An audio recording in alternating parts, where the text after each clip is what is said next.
All right, then welcome everybody to today's webinar from the EYCN, the What Can I Be with a PhD series. This time actually with the last episode for at least this season. And yeah, I mean, if in case you didn't know so far, I mean, this webinar is about just giving you some perspectives of what job alternatives or in general, what possibilities you have after your PhD in chemistry. So not only about maybe industry and academia, but also there's so many other jobs. So just to get a short idea, we always invite several guests. This time, I'm quite lucky that we have Margherita Pucino with us, an environmental consultant and science communicator, currently at the World Economic Forum. And as always, we will have a very short, we have a roughly 15-minute introduction by her. And then afterwards, we have a Q&A section where you can ask whatever questions you would like. And the first part will be recorded and also then posted on YouTube, while the other one is then simply among us, so you don't have to fear to ask stupid questions. And with that being said, I don't want to say so much more about Margareta because she will introduce herself. So I'm very looking forward to your talk, and let's feel free to start. Thank you so much, Lysander. So I'm gonna share my screen. Okay, sure. So hi everyone. As Lysander said, I'm Margherita, and honestly, to this day, I don't quite know how to define my job. Lysander, yes, you're right. I always go for environmental consultant and science communicator because these are the two things that I love most and that best describe what I actually do. But as you'll see, it hasn't always been super clear. So when Fabian reached out and asked me to give this talk about my career path, I had one immediate reaction, which was like, my career? You mean like a beautiful, chaotic series of strange choices, coincidence, and sometimes well-timed disasters? Yeah, so I thought, okay, sure, and let's embrace it. The theme of this presentation for today is follow the signs, because that's what I have done, and even when I didn't realize it, basically. So I'm Italian, born and raised, and I started my studies in inorganic chemistry at the University of Pisa. And at the time, I thought a bit strategic. I switched to a master in analytical chemistry because I said, like, safe bet, I can always find a job maybe in quality control or something like that. But then again, very quickly, I realized, nope. So despite liking the cool machine and instruments, I really missed, like the creativity of synthesis. And so in 2 words, I was bored. And so I asked myself, what if I shake things up a little bit?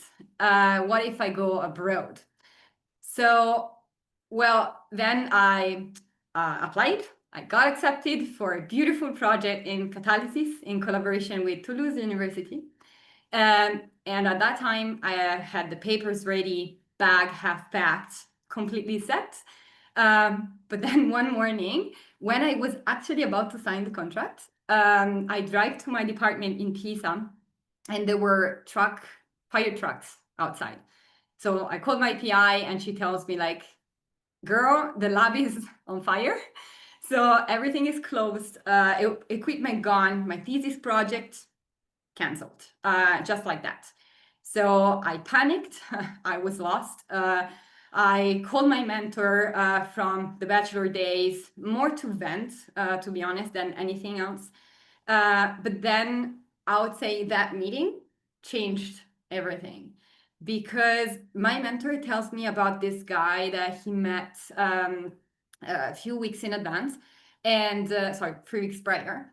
And he is a professor in Switzerland doing some super niche air sensitive chemistry.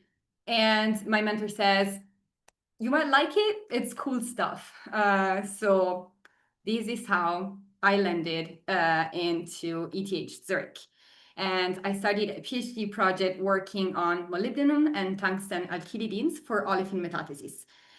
Plus, I did some low oxidation molybdenum for small molecules activation, basically. So honestly, it was intense. I'm not gonna lie, but it was right for me. This is where I really got to know myself, in a sense, like my working style, my strengths, and areas that I needed to grow in. I learned how to be attentive to details and work under pressure, and also enduring really long hours, maintaining focus. I also learned the values and the challenges of working in team, also big teams. You see here our Champions League 2018. I believe one of the highest peak for our group size was 42. So big groups. And but also, what I understood is that I really liked the international environment, like being surrounded by people from everywhere and also living close to nature. So this, Swiss combination made me just feel alive. And I didn't know this is what I probably needed before, if you know what I mean.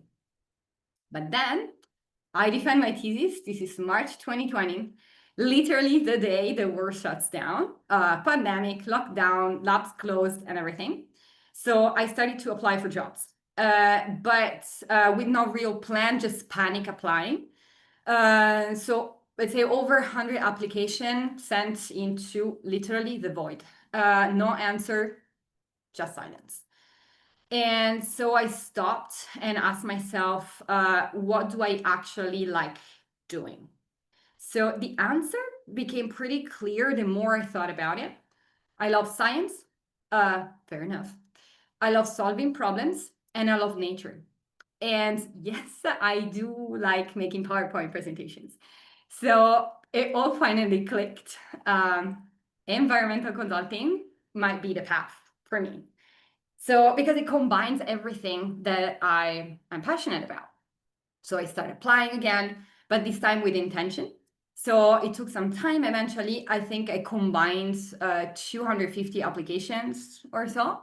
I got 3 interviews, 2 jobs offer, 1 acceptance. And just like that, a whole new chapters began. At Earth Action, where I started working on plastic pollution and climate strategies. So I learned how to do plastic footprinting, pollution assessment, and life cycle analysis. And together with a colleague, we even developed together a framework to help companies build science-based climate strategy, following a bit the science-based targets, but we adapted it to the Swiss context. So it was really fun. And I began also writing reports for large organizations like UNEP, EYCN, WWF. And soon after, I was being invited as an expert into international projects, which I really, really liked. And it felt good. It felt like I found the rhythm, and where I could fit in, basically. At the same time, I discovered seed science. This is a project that, to be honest, it completely stole my heart. We train primary and secondary school teachers in African countries to deliver high quality science education using hands-on and student-centered methods. And more than that, we connect them with a global community of educators in Italy and around the world. It's meaningful, it's collaborative, and it's still a big part of my life today.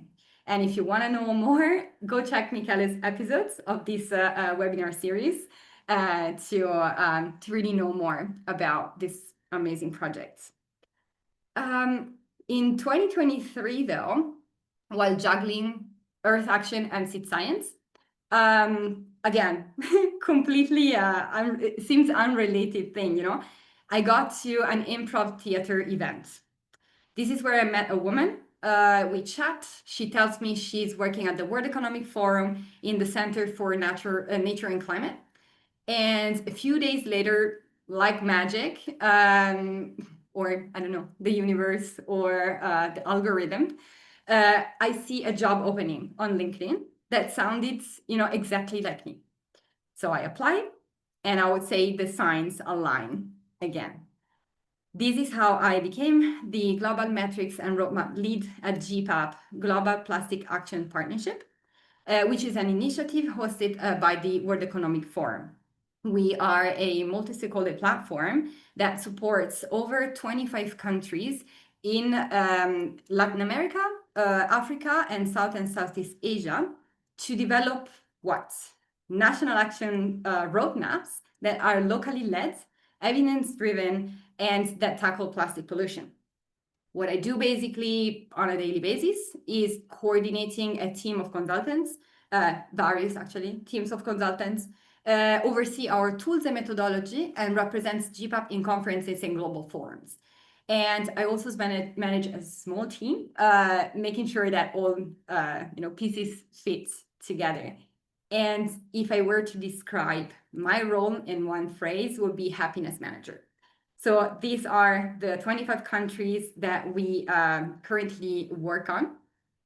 And to explain you what I mean by happiness manager is that I'm basically, the connector between our Geneva headquarters, our global secretariat, and our country teams. So my job is to keep everybody aligned, productive, and satisfied with our deliverables, meeting time and budget.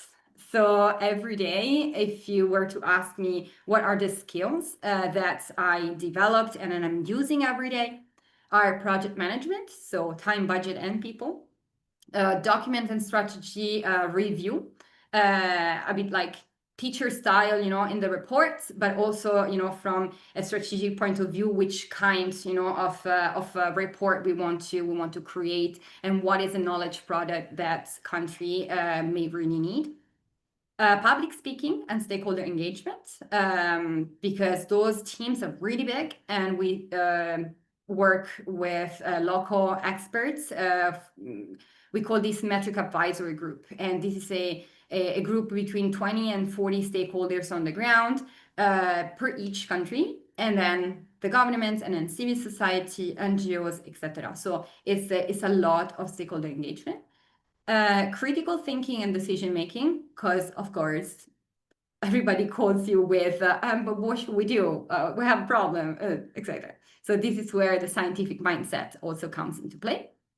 And I would say a solid consulting mindset. After the years spent at EA, I think I'm fairly good now at the 80-20 rule, and I love it. I do have a little secret weapon that I really want to share with you today, is that one big part of my job, again, is public speaking. I participate to panels, conferences, media briefing, whatever. And honestly, improv theater helped me immensely.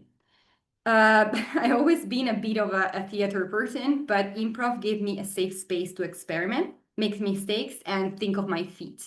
It's basically brain training in the most joyful way. And I would recommend this to everyone. So here is what I would like to leave you with. If there is one thing that I want to tell you today, is that you might want to follow the signs. Sometimes they're clear, sometimes they're messy, sometimes they look like fire trucks outside your lab, but trust them. And if you feel stuck or slow, remember that even slow progress is still progress. You don't have to see the full path, just the signs. And I'm here to answer your questions about previous experience, current job, whatever you would like to ask me. Thank you so much.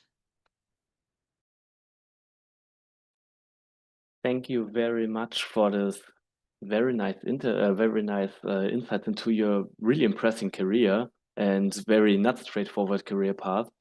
And before we will close the recording, I have one question, the question we always ask our speakers. If there's any advice you have for the younger generation you would like to tell us, maybe despite the one you already mentioned just before. Yes.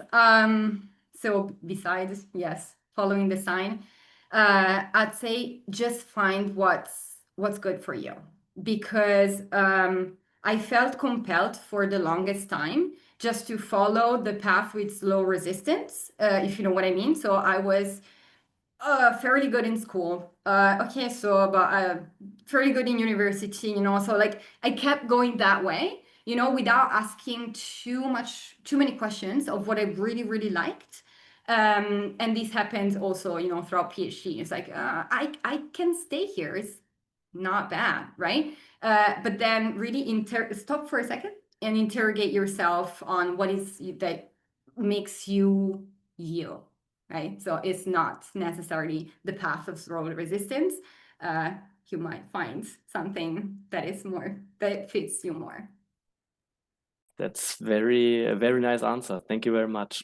And with that being said, I would thank you again for in general, your nice talk, and would now hand over to Fabian for the Q&A section.